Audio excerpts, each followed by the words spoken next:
स्वागत है आपका हमारी नई कहानी में शामिल होने के लिए और आत्म सुधार के सफलतम सफर को अनुभव करने के लिए अभी हमारे चैनल को सब्सक्राइब करें। एक नए और सकारात्मक जीवन की शुरुआत के लिए हमारे साथ चलें। कहानी आत्म सुधार। एक छोटे से गांव के सुंदर वातावरण में रहने वाला युवक राजीव अपने जीवन को एक नए मोड़ पर ले जाने का सपना देख रहा था। पहले उसका जीवन सामान्य था, लेकिन बदहजमी और तनाव के कारण उसने धीरे धीरे धूम्रपान और शराब की ओर मुड़ लिया। एक दिन राजीव की जिंदगी में एक बड़ा हादसा हुआ।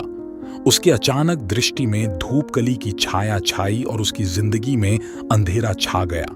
एक दिन उसकी शराब और सिगरेट की लत ने उसकी सेहत को बिगाड़ दिया और उसका नौकरी में भी असर दिखाने लगा।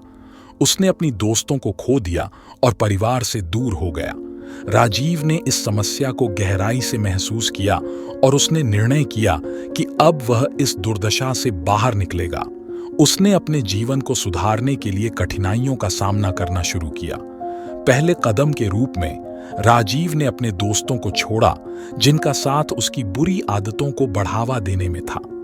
यह उसके लिए मुश्किल था, लेकिन उसने यह समझा कि अगर वह आगे बढ़ना चाहता है तो उसे इस पारिवारिक रिश्ते को तोड़ना होगा। शुरुआत में राजीव को बड़ी मुश्किलें आईं।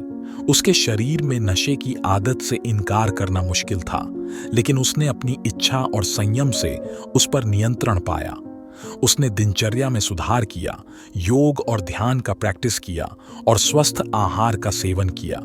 धीरे धीरे राजीव की सेहत और मानसिक स्थिति में सुधार हुआ। उसने नौकरी में अपने पूर्व स्तर को पुनः प्राप्त किया और उसका परिवार भी उसके साथ होने लगा। एक दिन जब राजीव अपनी पुरानी दोस्तों से मिला, उन्होंने उसकी बदली हुई शक्ति और सुधार को देखकर हैरान हुए। उन्होंने राजीव से माफी मांगी और उसकी सकारात्मक बदलाव की स्तुति की। राजीव ने उन्हें खुले मन से गले लगाया और कहा, अब मेरा जीवन नया है और मैं इसे सकारात्मक रूप से जीना चाहता हूं। उसकी सफलता का सबसे बड़ा सबक यह था कि वहने आत्मनियंत्रण और संयम का महत्व समझा।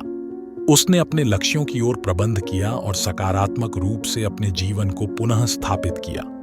राजीव की इस कहानी से हमें यह सीखने को मिलता है कि जब हम अपनी आदतें बदलने का निर्णय लेते हैं और उसमें सफल होते हैं, तो हमारी जिंदगी में एक नया आयाम मिलता है। सफलता की कीमत पर्याप्त होती है जब हम अपनी मेहनत और संघर्ष के माध्यम से उसे हासिल करते हैं।